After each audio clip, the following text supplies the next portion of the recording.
스타트업 생태계를 성공이 아닌 실패의 축적이라는 키워드로 풀어내 보려 합니다. 실패는 사실 외부에서는 잘 보이지가 않죠. 그렇다면 스타트업 생태계는 그 실패를 어떻게 받아들이고 다음으로 연결시켜야 할까요? 과학기술정책연구원의 김석관 선임연구위원님과 함께 그 답을 찾아보겠습니다. 무대 위로 모시겠습니다. 박수 부탁드립니다. 여기 올라가야 되는 거죠? 저 소개받은 과학기술정책연구원에 근무하는 김석관이라고 합니다. 저희는 그 정책연구기관이고요. 그러니까 주로 과기부나 복지부의 정책을 같이 연구하는 일을 하고 있는데, 저는 주로 이제 바이오 산업에 대한 연구를 많이 했고요. 그러다 보니까 바이오 산업의 스타트업이 중요하니까 스타트업 연구를 조금 더 하고, 그러다 보니까 또 벤처 캐피탈 연구를 조금 하고, 뭐 교수 창업 연구도 좀 했습니다.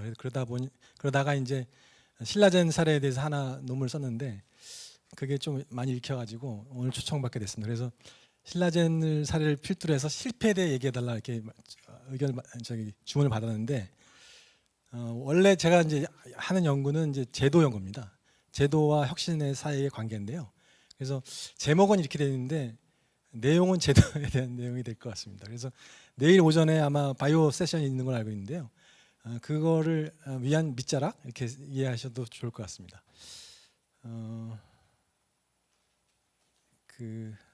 하여튼 넘어가겠습니다. 실패에서 배우는 법을 원심에 생각하다가 바이오를 생각해 보면 실패해서 배워서는 안 되더라고요. 그래서 실패를 기정사실화하고 그거를 어떻게 다뤄야 되는가, 이게 더 중요할 것 같아서 제목을 이렇게 적고요.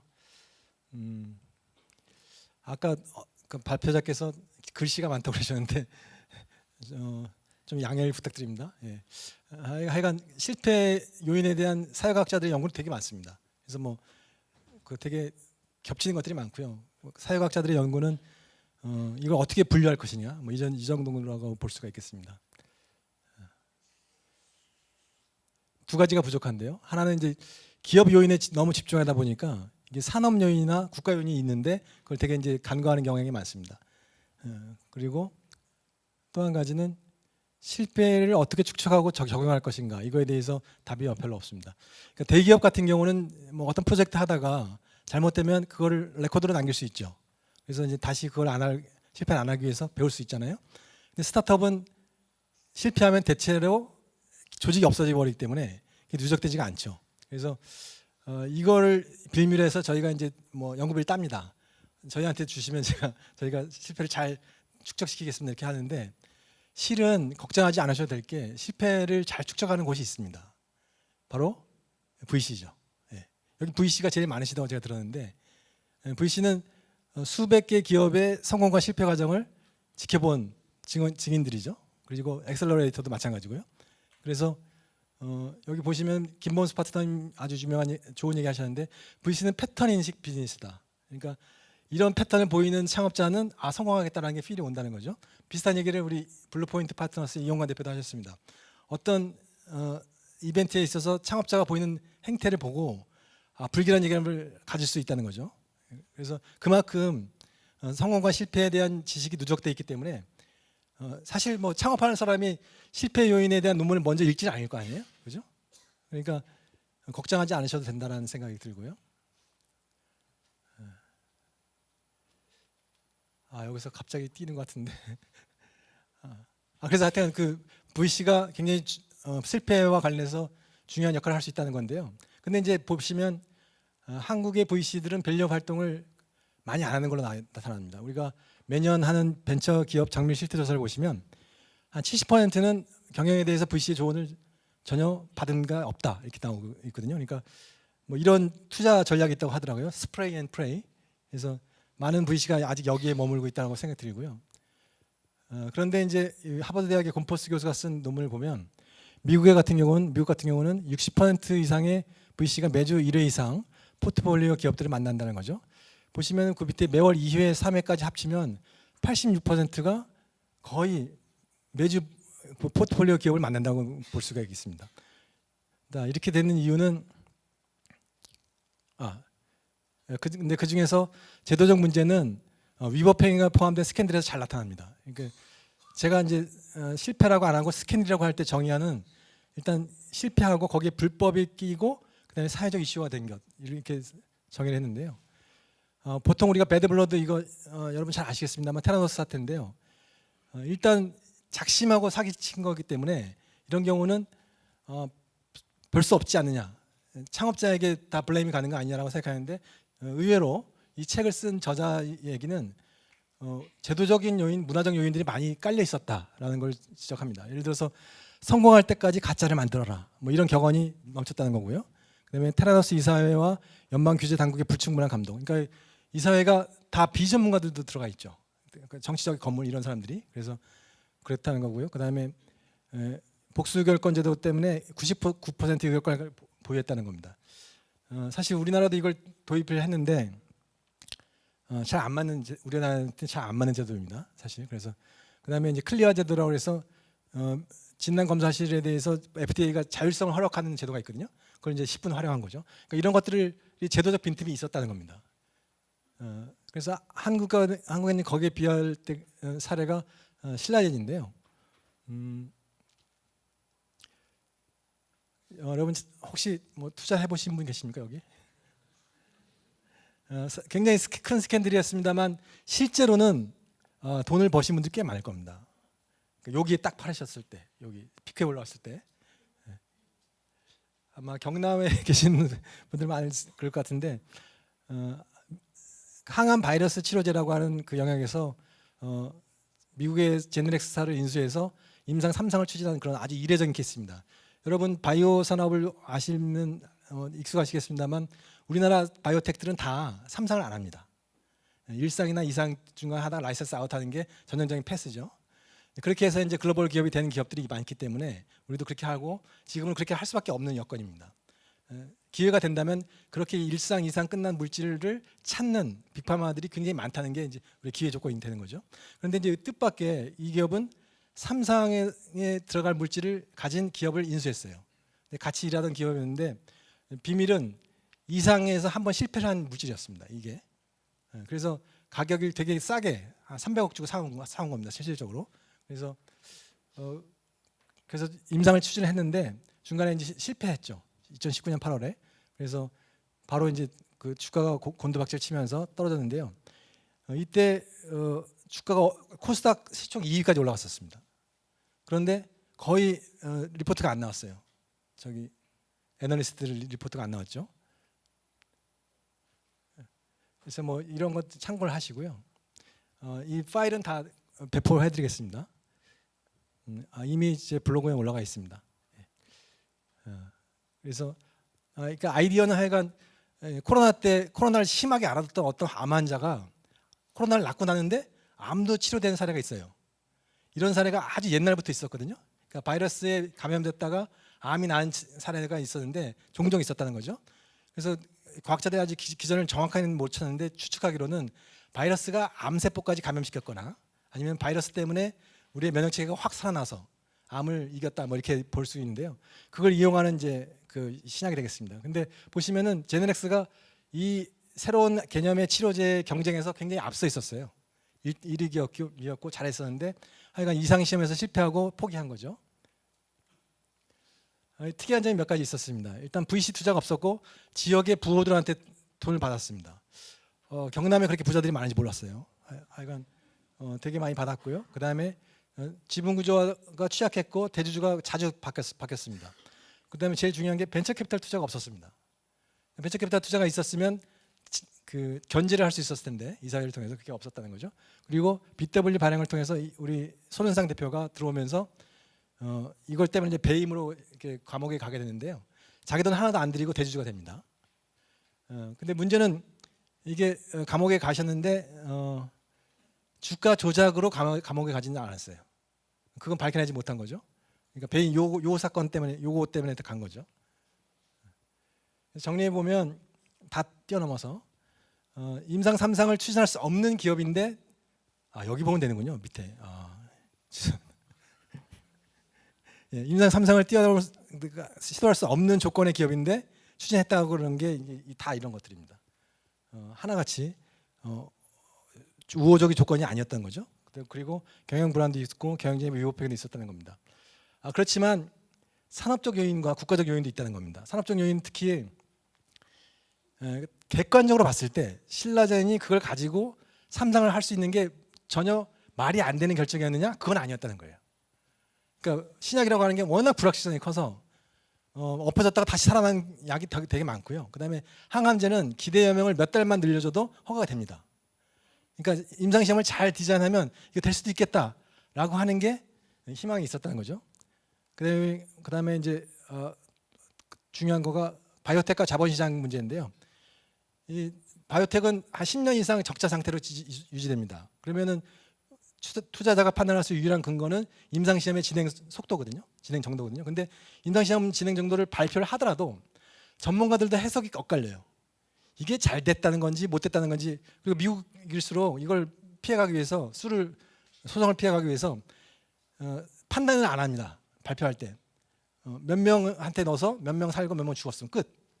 그럼 이게 좋다는 건지 나쁘다는 건지 각자 해석을 해야 되는데 어렵다는 거죠. 그래서 기업 안쪽에 있는 정보하고 기업 바깥쪽에 있는 정보가 너무 비대칭성이 커요. 그래서 이거는 바이오텍은 자본시장에 주식시장에 잘 맞지 않다라고 하는 게 게리 피사노라고 하는 하버드 대학 교수의 의견입니다. 또 그다음에 우리는 특히 더 미국보다 더 느슨한 공시제도, 그다음에 애널리스트의 문제 이런 것들이 있었다는 거죠. 이 틈을 타고 들어왔다는 겁니다. 그래서 이런 시사점을 뽑을 수가 있겠습니다. 뭐 이렇게 공시제도 강화하고 매도 리포트를 보장하고 증권사 매도 리포트를 보장을 하도 잘 안 쓰시는 게 저것 때문이래요. 개미 투자자들이 와서 항의를 하기 때문에 집 앞까지 와서 이런 문제가 있다는 거죠. 자, 그런데 바이오 제약 기업에게 임상시험 실패는 일상다반사입니다.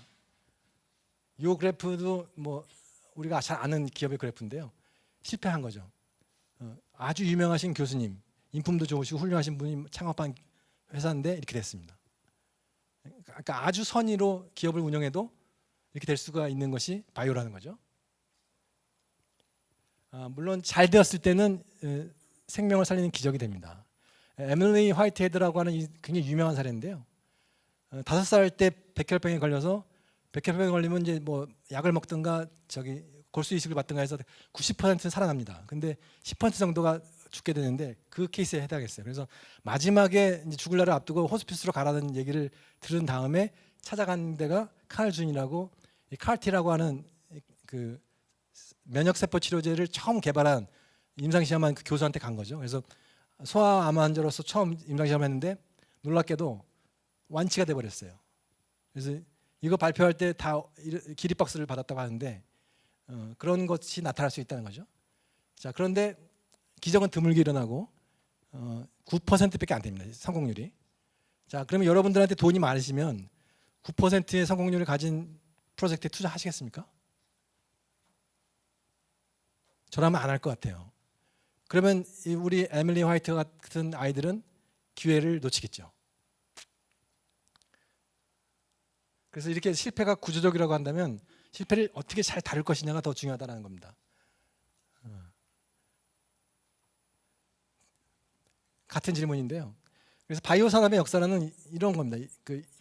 이게 굉장히 이기기 어려운 확률 게임인데 이거를 넘어서서 기업들이 투자할 수 있도록 하는 어떤 여건을 만들어주는 것, 그런 제도적 실험을 하는 것이 바이오 산업의 역사라고 할 수가 있겠습니다. 자, 여러분 같으면 1번이나 2번 중에 어떤 걸 택하시겠습니까? 성공 확률 10%고 성공하면 집은 5%밖에 안 주고, 근데 실패하면 손해는 없어요. 근데 여기 이쪽은 성공하면 집은 40% 가질 수 있는데 실패하면 시정 불량자가 됩니다. 리스크 테이킹 잘 하시는 분들은 이쪽 오른쪽을 택하실 텐데 그렇지 않은 분들은 1번을 택하실 수도 있겠죠. 실패를 다루기 위해서는 위험의 수익적 분산이 필요합니다. 이렇게 한 회사가 다 하지 않고 다 이렇게 나눠서 하는 게 필요하고요. 이게 오늘 제가 주장하고 싶은 핵심인데요. 바이오 스타트업의 주인공을 창업자라고 보지 말고 인식을 바꿔서 여기 계신 VC로 보면 어떻겠냐는 겁니다. 왜냐하면 10분의 1의 확률밖에 없기 때문에 10개의 프로젝트를 해서 그중에 하나를 성공해서 대박을 쳐야 투자자비를 뽑을 수 있는 거거든요. 근데 그 하나를 가진 창업자들은 너무너무 위험한 거예요. 그러니까 제가 아는 창업자 한 분도 가장 모범적인 경영을 하셨어요. 투자자들 관계 속에서 매달 투자를 했다 보내시고 투자자들께서 그걸 오히려 그분한테 배웠다라고 할 정도로. 근데 이번에 임상시험이 안 돼가지고 주가가 폭락했습니다.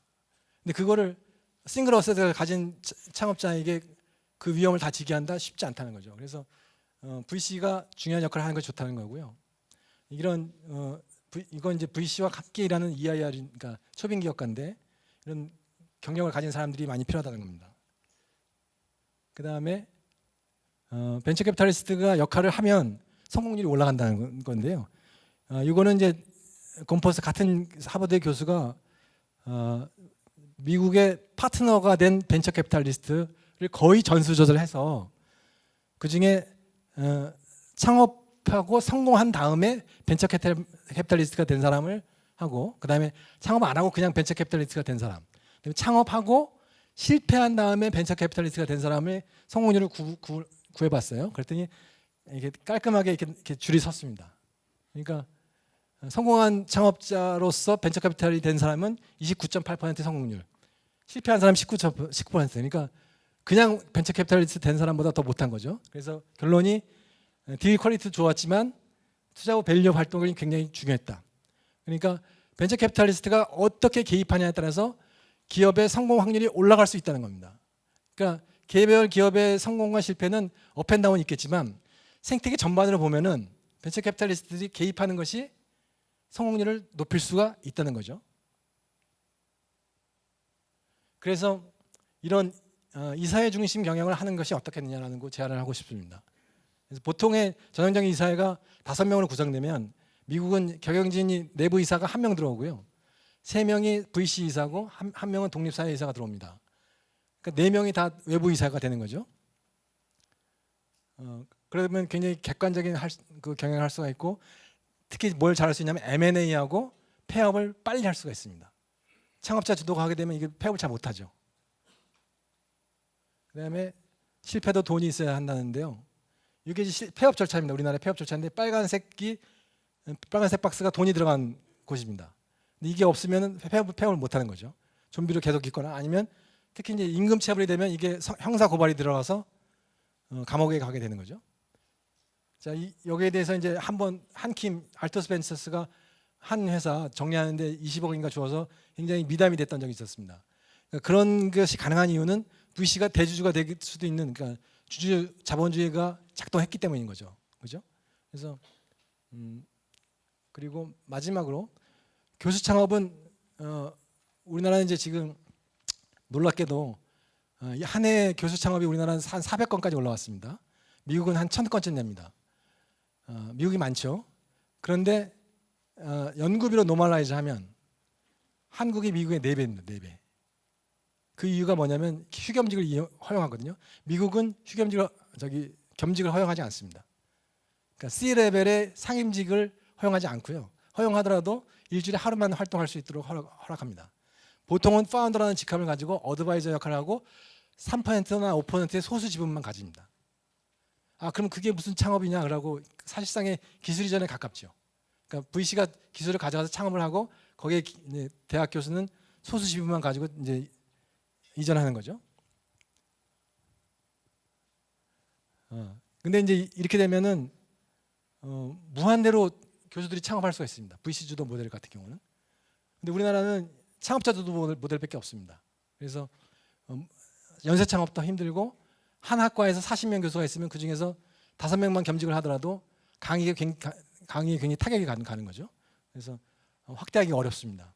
그래서 지금 그리고 또 실제로 창업을 해보시면 옆에서 보시면은 교수직 하나 하는 것도 굉장히 어려운데 요즘 테뉴어도 굉장히 어렵게 받고 네이처 사이언스에 논문도 실어야 되는데 그거 하면서 일주일에 80시간씩 일해야 되는 스타트업을 한다? 굉장히 예외적인 케이스인 거죠. 그래서 우리는 사실 이제 기업 거버넌스가 총수 자본주의거든요. 저희는요. 그러니까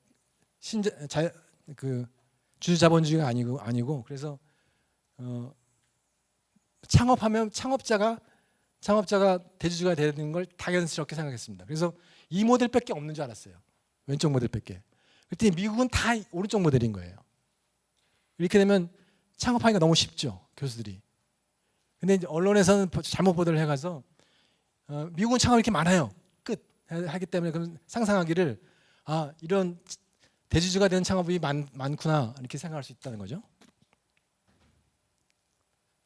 자, 질문을 바꾸면 똑같은 건데 아래 두 가지 선택지가 모두 가능한 생태계와 2번만 가능한 생태계가 있다면 무엇을 택하실까요? 예, 그래서 미국 제도가 실패를 다루기에 굉장히 유리하다는 거고요. 그렇지만 당장 바꾸기는 어렵다. 이런 조건들이 필요하다는 거고요. 그래서 저는 질문하고 싶어요. 여기 계신 분들에게 한국형 생태계를 원하십니까? 미국으로 가는 게 좋겠습니까? 이따가 좀 답을 좀 해주시면 좋겠습니다.